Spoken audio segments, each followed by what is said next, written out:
You are in the gun with Schuyler, Callihan, and the signal caller, Jet Drenning.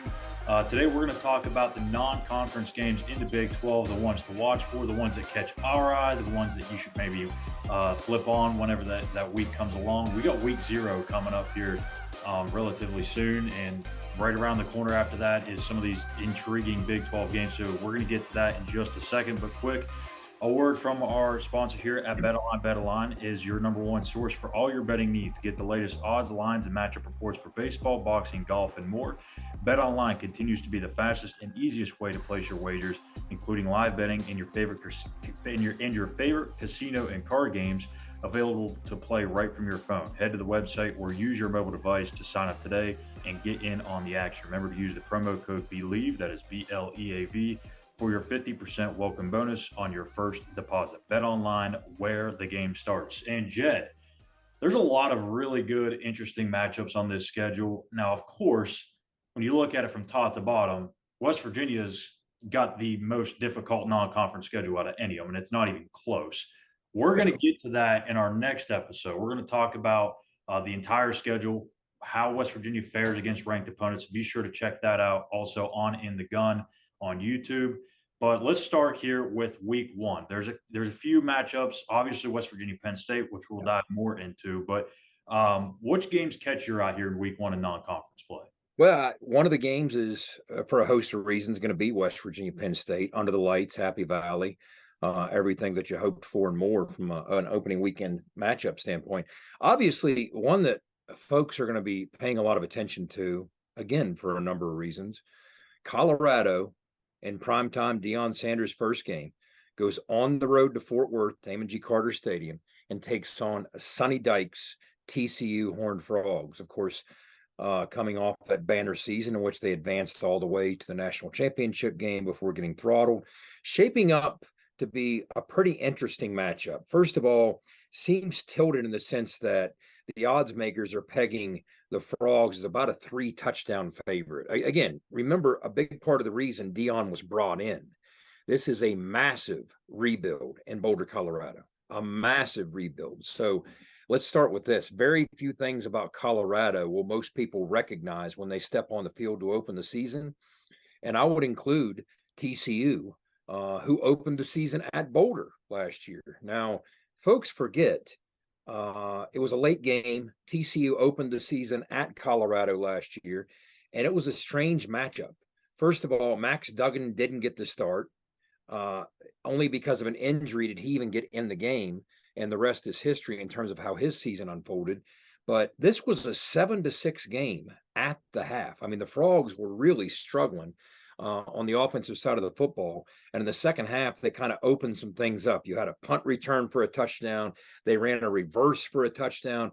Sonny Dykes really had to get fast and loose with the playbook to shake some things open for them. And once they got cranking, they got cranking. But it was an ugly start, but an efficient finish at Colorado. But now everybody wonders, what is this Colorado football team that has completely been rebuilt, retooled, going to look like heading into Damon G. Carter? And for that matter, what are the Frogs going to look like? They lost a ton of talent on both sides of the football as well.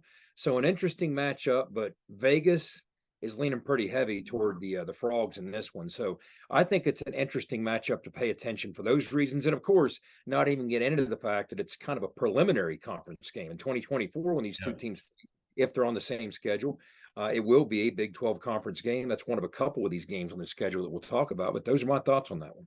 Yeah, I'm really intrigued about that one. Shedeur Sanders, Deion's son, how he looks at quarterback. He's making that jump too. Everyone expects he's going to be in that race for the Heisman. I don't know if I'm quite there yet with Shedeur Sanders. He's got to prove it to me at this level first before we can start putting that kind of recognition on his name. But I'm right there with you at that game. But there's also one game on this week 1 slate that I think is very sneaky and underrated. Probably doesn't have the lust and the lure that game does have, and that's UTSA and Houston.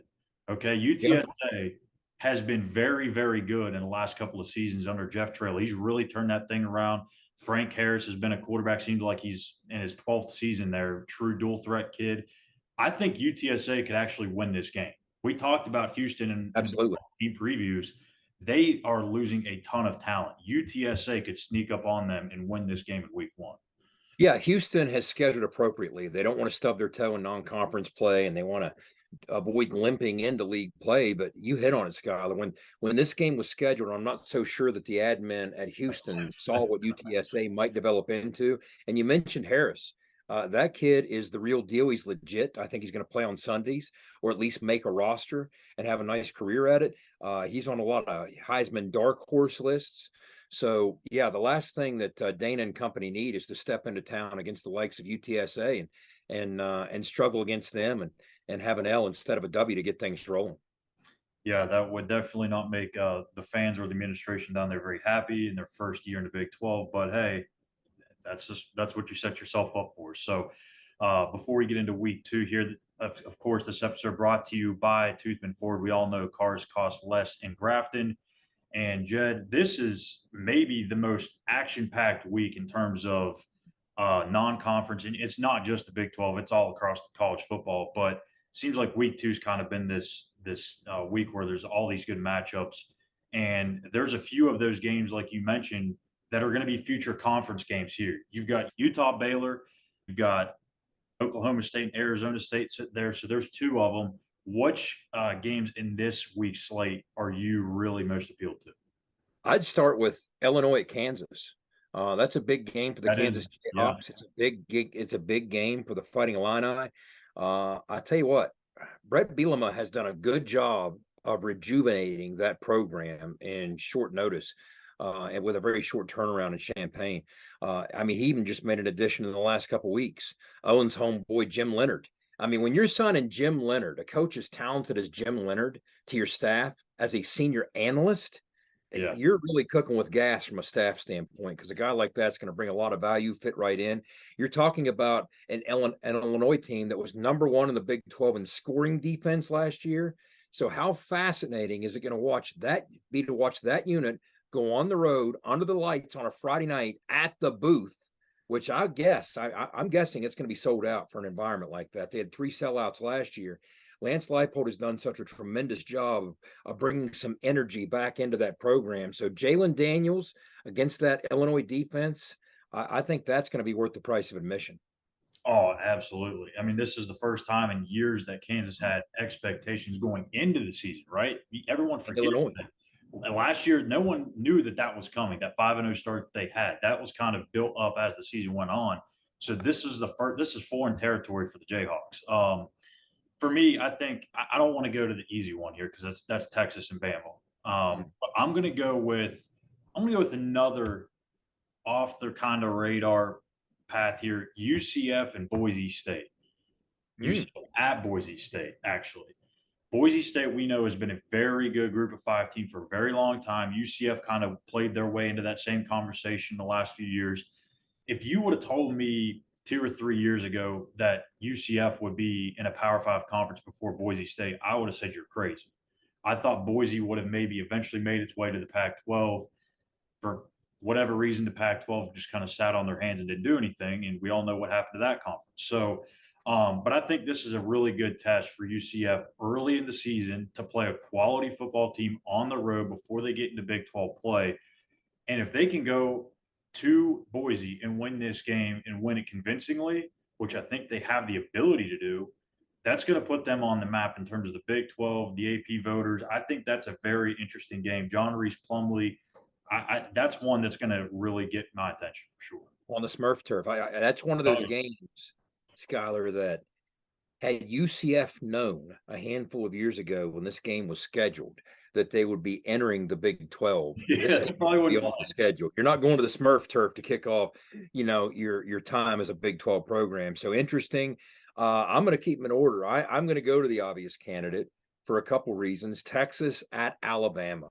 Now, again, it wasn't that long ago, 12 months ago. Speaking of Kansas, it was the day we played Kansas in Morgantown. I remember it was wet and soggy, and we were up in the booth during pregame watching the end of this, at the time, Alabama at Texas in DKR. And of course, what happened was Bert Auburn kicked the go-ahead field goal with 1:29 to go to put Texas up 19-17. And everybody was saying, oh, how ironic is that a kicker named Auburn could beat Alabama. I'm like, whoa, pump the brakes. I think it's kind of hilarious under these circumstances that people think Texas is going to win this game. I mean, this is a script that you just handed Bryce Young. Hey, you know that thing you do 100% of the time? Drive the field, get us in field goal range. Go ahead and do it for us real fast. And sure enough, he did. He drove 8 plays, an efficient drive. They got into field goal range. They won the game on that field goal at the end. But I will say, it kind of felt like Texas outplayed the Tide that day. They did. So you got to wonder, it wouldn't be, what's more Texas? To me, nothing's more Texas than going in to Tuscaloosa, Alabama, shocking the world, upsetting Nick Saban's Crimson Tide, coming back, taking care of business against Wyoming the next week, and then going to Baylor and getting dusted 2 weeks later. I mean, I could easily see that play out, right? But here's what gives me pause. I mean, I could see a scenario that Texas announces to the world, hey, we are back. We're going to Alabama. Watch what happens here. How do you handle that prosperity if you pull it off is question one. But what gives me pause, you know, the rat poison that Nick Saban loves to talk about? There hasn't been a whole lot of rat poison in Tuscaloosa this offseason. There hasn't been a whole lot of love. There haven't been a whole lot of hands patting these guys on the behind. Matter of fact, they're hearing to the contrary things like, could this be the first year in so many years under Saban that they've lost 3 games in a season? That's the kind of chatter, and Nick Saban relishes that. Nick Saban loves that. So I'm never going to bet against Nick Saban. I'm never going to sell Nick Saban short. Something tells me he's going to have his football team supremely ready for this season, including that early season matchup against the Longhorns. So either way you stack it, it's going to be a fascinating thing to watch. Yeah, I mean, they've got a huge quarterback battle as well. I mean, they've got 3 guys battling for that. I don't know that they are even close to settling that either. So that's a little unfamiliar territory for Alabama with the recent string of quarterbacks that they've been pumping into the belt. So I'm going to go a little out of order. We're going to still stay here week 2, but I'm going with Tyler Shuck facing his old team, hosting his old team, Oregon. Oregon at Texas Tech. Everyone's on this Bo Nix train, and as much as I'd love to get on that train, I can't do it just yet. I still remember the Bo Nix at Auburn that couldn't win a game on the road and looked completely different on the road when he played at Auburn in the SEC.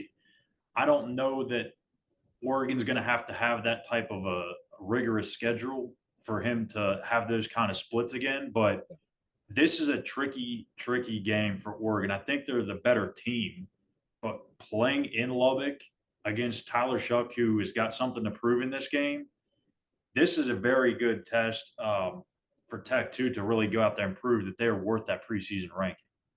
It is, and they open the season, strangely enough, at Wyoming, which that's kind of a curious, scary game. Traveling up into the mountains of Wyoming before you're getting ready in week 2 for the 15th ranked Ducks coming to town. So they're going to have their hands full surviving that and advancing unbeaten to this game against Oregon. But I expect them to do so. Now, from a matchup standpoint, I think it's going to be very intriguing. You mentioned Tyler Shuck. You mentioned Bo Nix. Here's the thing about it. The teams that Oregon struggled against a year ago offensively, first of all, when you think of Texas Tech, and you just touched on all the preseason love they're getting, they didn't make the AP top 25. They're the next team out getting votes. They would be number 26. When you think of Zach Kitley and this offense with what they've done under Joey McGuire, you think aggressive, going forward on 4th down, up tempo, more snaps per game than any team in the country. Well, a year ago, 84 snaps per game. Well, last year, Oregon struggled against Oregon State. They lost to them 38-34. Oregon State, again, used tempo, ripped off 83 snaps. They struggled against Washington. Washington used tempo, ripped off 79 snaps, and found a way to 37-34 to knock off the Ducks. So Dan Lanning hasn't handled that, at least in his first year at Oregon, as well as you might think. So going onto the road and what's going to be an incredibly hostile environment. When Lubbock's cooking, those tortillas are flying. I mean, it's a tough place to play when those folks are believing. And those folks are going to be believing early in the season. And it's no holds barred. You step out into this basically knife fight in the middle of the desert, and you're asked, it's all hands on deck. You're going to face 80 plus snaps Even with the new rules, something tells me they're going to find a way to approach or get to something in the ballpark of 80 snaps and ask Oregon to defend it. So Bo Nix better bring his A game, because I think he's going to be asked for Oregon to keep pace with Tyler Shuck and that Texas Tech offense in that environment in Lubbock. So that's a fascinating one. But a couple that I would pivot to as well. Utah at Baylor, you mentioned that being a future Big 12 conference game. I mean, look, if you're a defensive connoisseur, it doesn't get much better than Kyle Winningham on the road against Dave Aranda, right? So there's a lot to love there. Cam Rising, I'm a big believer that he's the gritty type of football player that can find a way to will your team to wins in environments like this. Utah, very effective at running the football. Utah, you know what you're getting on the defensive side of the football.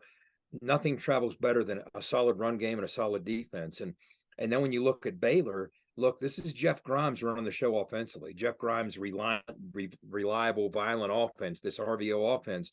Well, he's very familiar with Utah from his days at BYU. So this isn't a foreign test to him. So there's a lot of B plots in this thing to keep an eye on, but I think those fascinate me. And then I'd like to hit on the Cincinnati at Pitt game. Yes. You know, yes, you're catching Cincinnati in a rebuild, no doubt about it. Pitt's a lot more loaded in terms of what they got coming back in Cincinnati.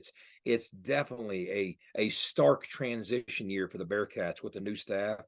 But when you look at Scott Satterfield, when he faced the Pitt Panthers a year ago and won this game 24-10 when he was the head coach at Louisville, part of the difference in that football game was athleticism at the quarterback spot. Malik Cunningham was very effective. He was a true legitimate dual threat. And if you got Emory Jones as your starter, then maybe there's some creative things that he can do there.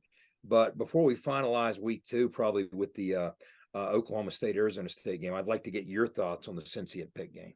I think it's a very, I hate to use the term look ahead because I think sometimes it gets blown out of proportion.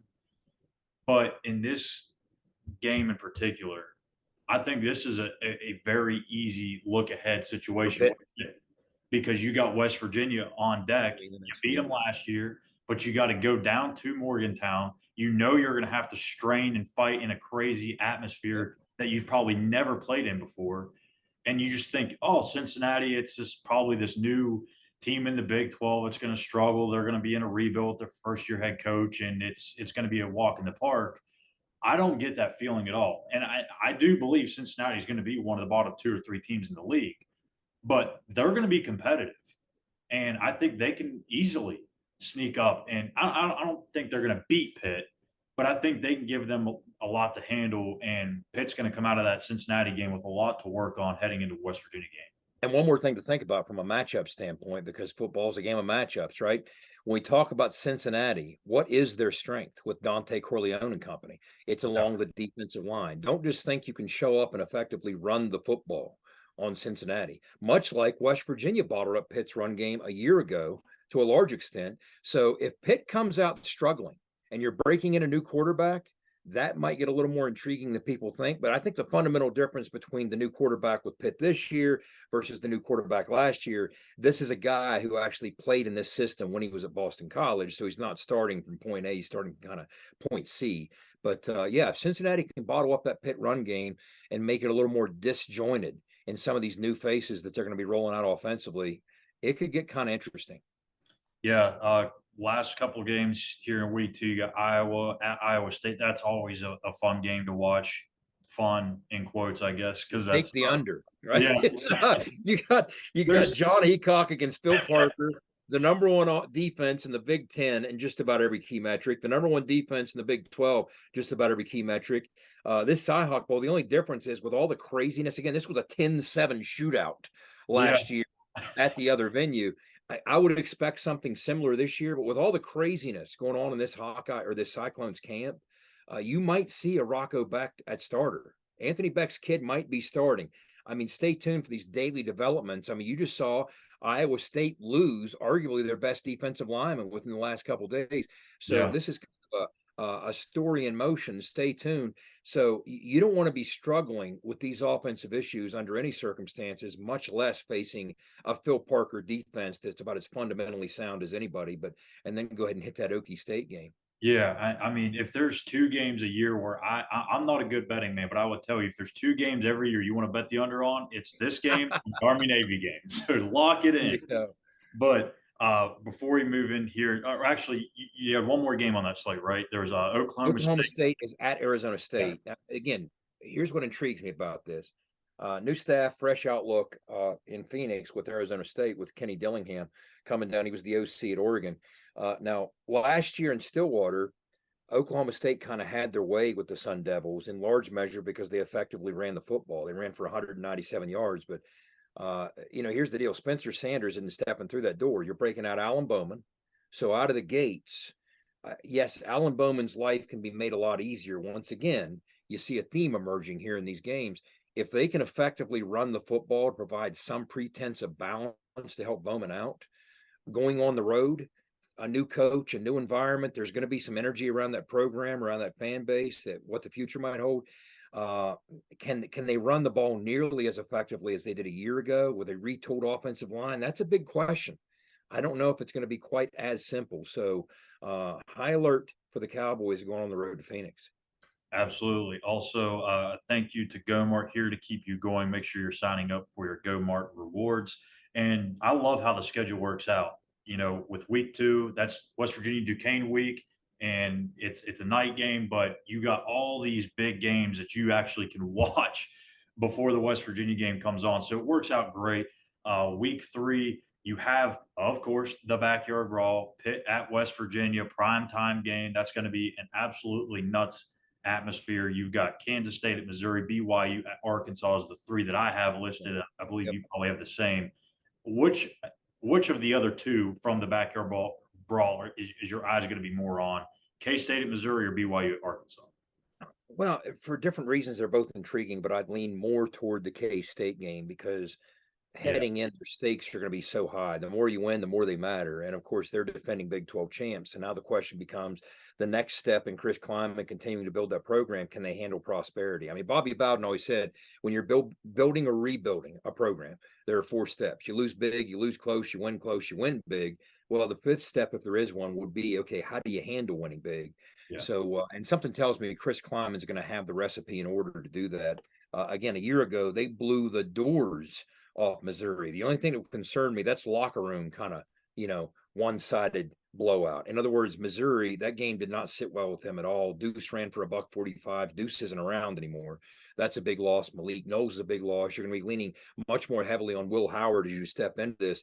But Missouri has spent the better part of the offseason, I promise you, pretty upset about that outcome last year in the Little Apple. So I expect them to be fully prepared, and you probably see a bit more of a tussle. And Columbia is a tough place to play. West Virginia, we just saw that Neil's first year. I mean It that is. place can be very impressive as a venue. So if you get them, that's a tough out. The BYU Arkansas game it interests me for a couple reasons. It's another stout test for BYU. These are the type of games that BYU has traditionally played as an independent. They played this quasi Power Five schedule with games like Arkansas on it for the better part of the last several years. Going on the road, a lot of expected about Arkansas from Arkansas with KJ Jefferson back behind center, a legitimate dual threat playmaker. I mean, they have a lot of problems for any defense offensively.